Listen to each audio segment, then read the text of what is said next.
I think my younger self would be unable to process what this was all about. I think that I would have gotten really overwhelmed. This takes experience, this takes practice, and it takes aging too, like maturing here to understand that you just have to breathe through it all, because it can be nerve-wracking. Well, my younger self would wonder why I'm not in some stage, great or small, of cardiac arrest out there. That's intense. You never get used to that. Nope. Buddy, why are you worried so much? This is where it all ended up. As horrible as it ever got, this is how you end up. I think she would think it was pretty silly. I don't think that I don't, there's a part of me that can't take it seriously now, and I think I would have felt the same as a little kid, but it's pretty spectacular.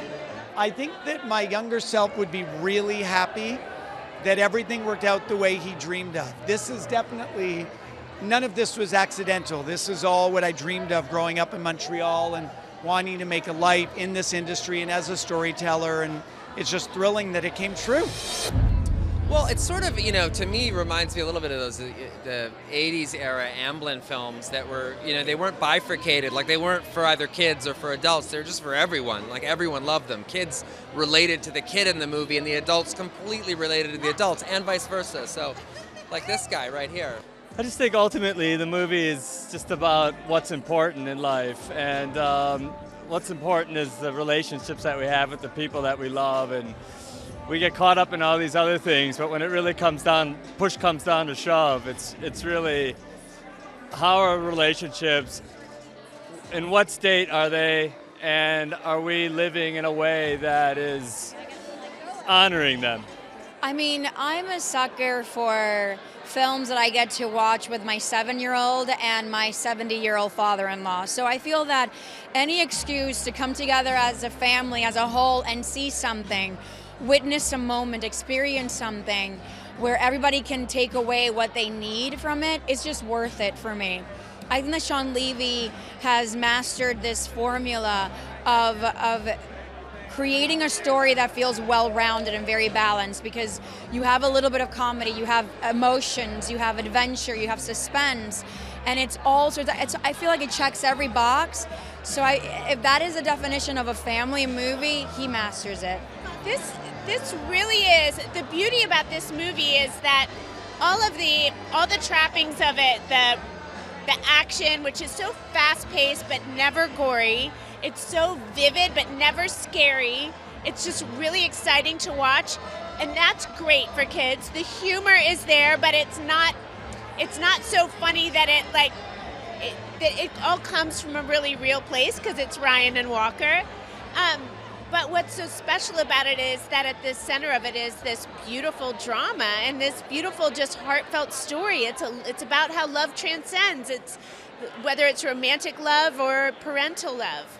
I think all of us want to make peace with our past, and the opportunity, if we could say that one final thing to our mom or our dad in order to understand them and give them the empathy of our grown-up selves, I think we'd all love that chance, in this movie kind of gives these characters that chance. Well, I got a bunch of teenagers who are like basically putting together their biographies, and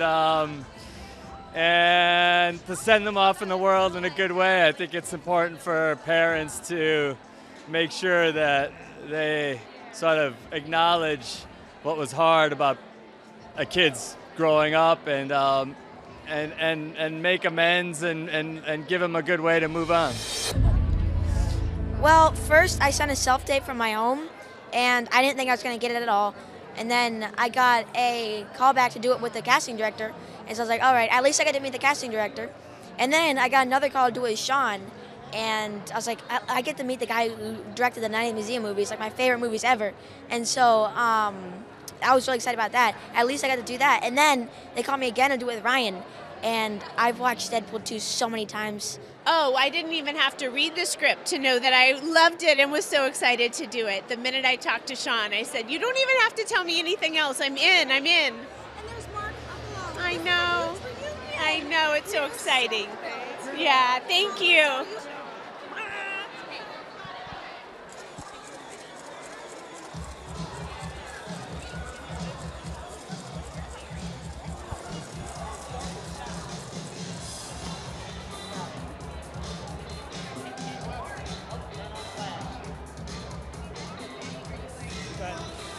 Yes, yes, me and Jen are back together again.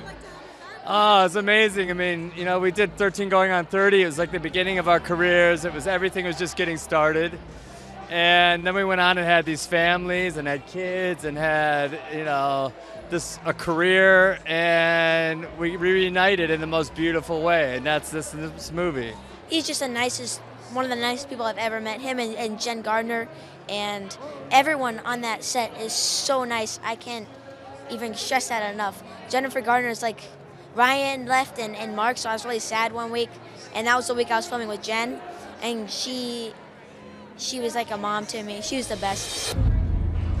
Well, you know, I have like a lot of people, I have a very complicated relationship with my late father, and I was looking to do this exact type of story, and at this last second I pulled out of a movie that was sort of touching similar ground in order to do this, just because everything about this was so much stronger and ready to go. So. Oh yes, I was a child who lost a father very young, so I was able to empathize a great deal with Jennifer Garner's character, you know, thinking about what it must have been for my mom to have to carry through all that trauma of losing her partner, and as a child, like losing a dad, this was a very redeeming story because vicariously through these characters you get to relive something that will never happen, but you sort of like at least wonder that it would have been beautiful had you had the opportunity to sort of go back through time and revisit your lost loved one and just, you know, spend more time with them.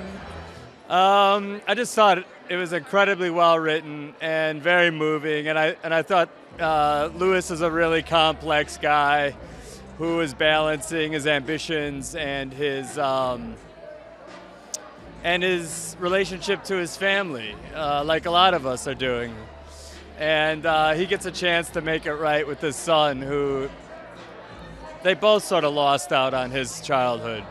My character, Adam, well, he's a prick a lot of the time, but that's just because he's dealing with his dad, because his dad died like 2 years ago, and he's really mean to his mom because he thinks that she doesn't even care that he died, but he doesn't realize that his mom is dealing with a lot, and his future self hates his dad, and I hate my mom, and so we both kind of get mad at each other and convince and tell each other that maybe my mom was maybe not that bad, maybe the dad was not that bad, you know?